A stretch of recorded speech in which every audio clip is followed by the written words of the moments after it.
तुम सुख की इच्छा करो, ये उपदेश किसी ने आपको दिया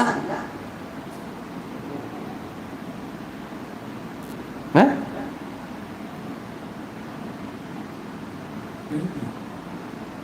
लेकिन सुख की इच्छा फिर आई कहां से? बिना उपदेश के दुख नहीं मिले, ये आपकी सोच कब से बनी बताओ?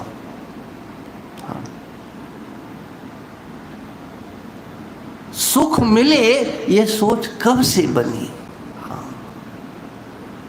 आप स्वाभाविक देखो, अगर ग्रंथ का आश्रय लेते हैं तो ग्रंथकार कहते हैं जीव को गर्भ में बड़ा दुख होता है, तो दुख से छूटने के लिए वो भगवान से प्रार्थना करता है। कपिल भगवान कहते हैं, एक गर्भ गीता है, पढ़ो उसको, पता लगेगा कितना दुख होता है। गर्भ गीता। लेकिन आप कहाँ मानते हैं? किंतु आप बाहर आते हैं तो केवल सुख चाहते हैं, केवल। वो कहाँ से मिले? किसकी गोद से मिले?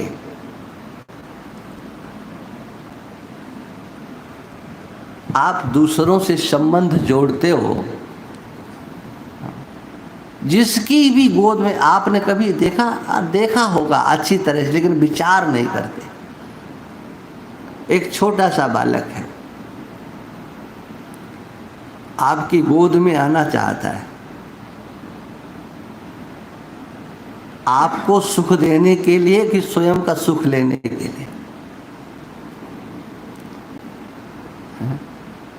आप समझते हो कि हमने बच्चे को गोद में लिया, लेकिन उसके दिमाग को देखो, वो आपकी गोद में तभी आना चाहता है जब आपकी गोद में उसे सुख मिलेगा।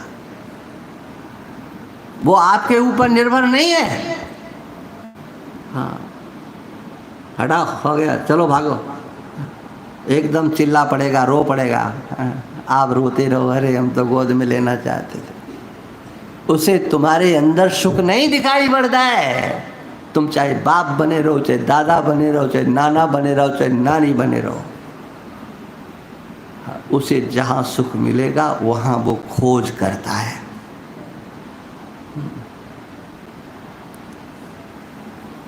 और गहराई में जाए तो इतना ठीक नहीं लगता है। बाबा जी भी है ना थोड़े, इसलिए बालक रोता है तो उसको ऐसे ऐसे ठोकते हैं, ठोकने से उसे अच्छा लगता है। अरे किसी ठोकने से भी अच्छा लगता है किसी को, हाँ, लेकिन उसे अच्छा लगता है। क्यों?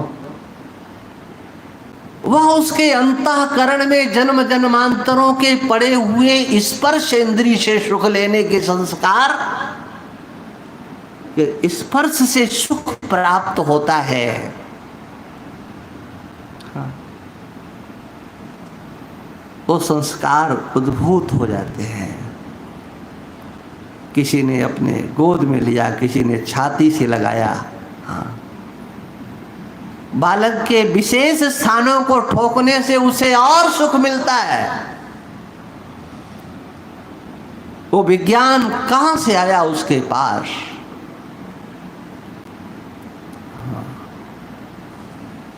और इसी में सारा जीवन जीव का निकल जाता है। वहां से सुख, वहां से सुख, वहां से सुख।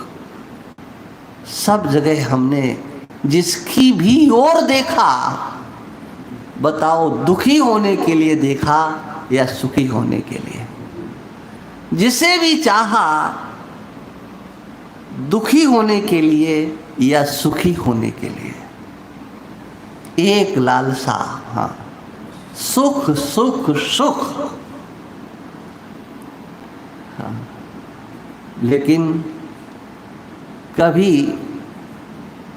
हमने मुड़कर के नहीं देखा कि हम सुख स्वरूप हैं। हम सुख स्वरूप हैं। हम जिनसे सुख चाहते हैं वो हमें क्या सुख दे पाएंगे? कभी आपने सोचा हम जिससे सुख चाहते हैं क्या वो सुख दे पाए? अरे वो तो हम ही को बलि का बकरा बना रहे हैं कि इसको लूटो। किसके लिए? एक अपेक्षा आप जरा देखो, पलट दीजिए इसी कहानी को, थोड़ा पलट दो, घुमा दो, आनंद आ जाएगा। बताओ तुम्हें चाहने वाले कोई है कि नहीं? कोई कहे कि हमें कोई नहीं चाहता तो आओ सन्यास ले लो, हम चाहते तो। तुम्हें कोई दुनिया में चाहने वाला नहीं है तो फिर क्यों रह रहे हो? लाल कपड़े लो, हम है चाहने वाले तुमको। सत्यनारायण समझ रहे? तुम्हारे दिमाग में भी घुसा है कि हमें चाहने वाले बहुत हैं। नहीं तो वो जो तुम्हें चाहते हैं, बताओ तुमसे वो सुखी होना चाहते हैं कि दुखी?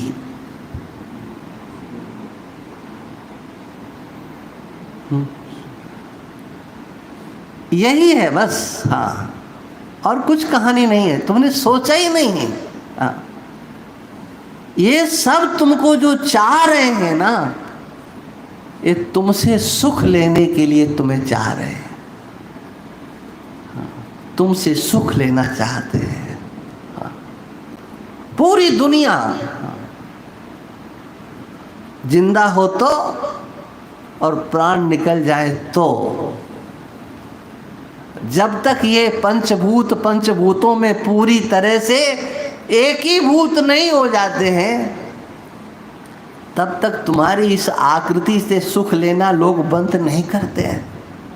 अरे बोले मुर्दे से कौन, मुर्दे से क्या मिलेगा? अरे मुर्दे से बहुत कुछ मिलता है। दुकानें चलती हैं, परिवार पलते हैं, है ना। तुम भले कह दो कि राम नाम सत्य है, जाओ काशी में गलियों में जहाँ से निकलते हैं ना, हो नारियल के टाल लगे हुए हैं, और वो लकड़ियाँ हैं, और वो कपड़ा है, और वो धूप बत्ती है, अगरबत्ती। हाँ, वो किससे प्रेम करते हैं? कौन निकले? कौन निकले? है ना। गए काशी में, गंगा जी में, हाँ, तो वो प्रतीक्षा कर रही हैं मछलियाँ, वो कछुए। हाँ, आ जाओ आ जाओ आ जाओ। सब आपसे सुख चाहते हैं, लेकिन आपको पता नहीं है कि सुख आपके पास है। आप सुख स्वरूप हो। सुख के सिवा आपका कोई दूसरा स्वरूप नहीं है, ध्यान रखना। आत्मा कैसा? आत्मा का स्वरूप, एक एक शब्द को आप ध्यान रखना, ये केवल सुनने मात्र के नहीं है, आत्मसात करने के हैं।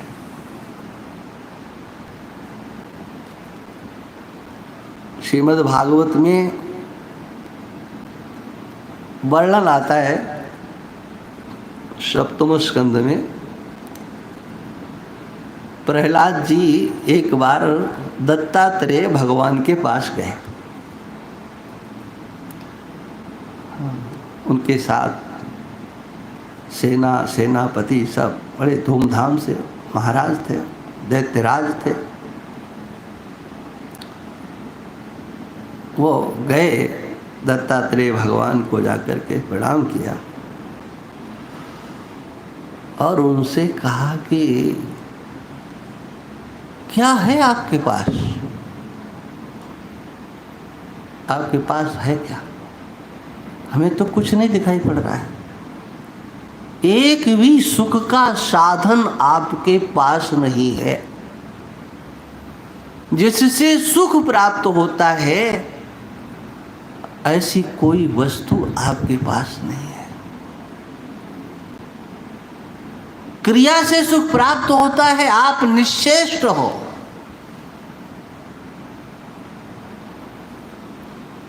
और फिर भी आपके मुखार बिंदु को देख करके लगता है कि आप बहुत सुखी हो। ये आपके पास आनंद कहाँ से आ रहा है? हम लोग तो महलों में रहते हैं, सेना है, सेनापति, सेवक इत्यादि सब वस्तुएं, तब भी सुखी नहीं हो पाते। आपके पास क्या है? दत्तात्रेय जी ने कहा, हमारे पास हमारा अपना स्वरूप है और वही सबसे बड़ा सुख है। विषय और विषयों के साधन ये तो मात्र दिखावा है। सच्चा सुख तो हमारा अपना है। सुखमस्यात्मनो रूपम अस्य आत्मना सुखम एव रूपम। आत्मा का माने हमारे अहम का, यहाँ आत्मा शब्द से और स्पष्ट कर लेना, हमारे अहम का जो भगवान कहते हैं अहम आत्मा को डाकेश, तो उसका स्वरूप क्या है? आत्मा का स्वरूप क्या है? सुखम अस्य आत्मनः रूपम, सुखमस्य आत्मनो रूपम। आत्मा का रूप सुख है।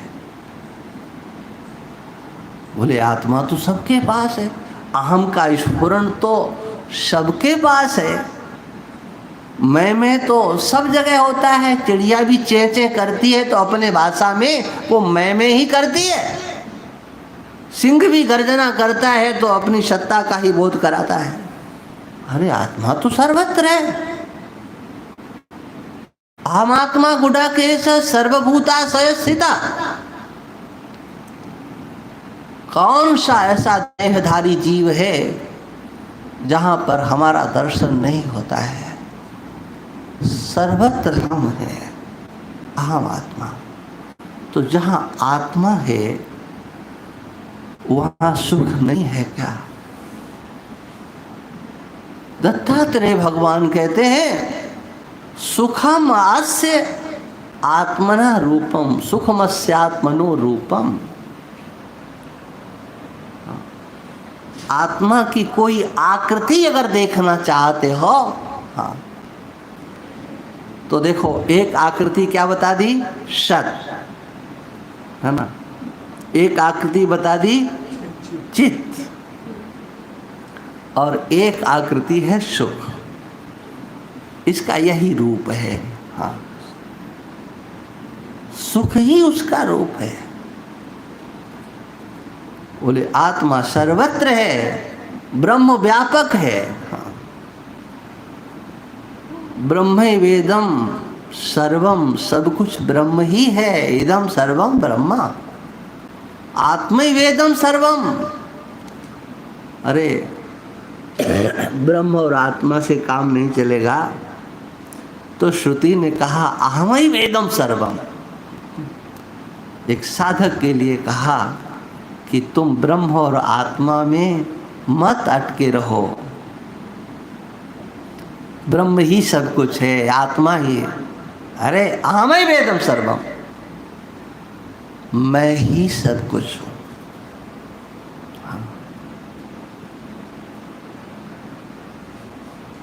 आत्मा सुख स्वरूप है, ब्रह्म आनंद स्वरूप है। आनंदम ब्रह्मा, आनंदो ब्रह्म विजानीयात। ये ब्रह्म आनंद स्वरूप है, इसे ऐसे समझो। विज्ञान आनंदम ब्रह्म, वो ब्रह्म विज्ञान स्वरूप आनंद स्वरूप है, तो क्या उससे अपना लेना देना क्या है? ब्रह्म होगा। हाँ, तो कहा आत्मैव ब्रह्मा, जिसको ब्रह्म कहा जाता है वो आत्मा ही है, और जो आत्मा है वही आनंद स्वरूप है। दत्तात्रेय भगवान कहते हैं सुखमस्यात्मनो रूपम।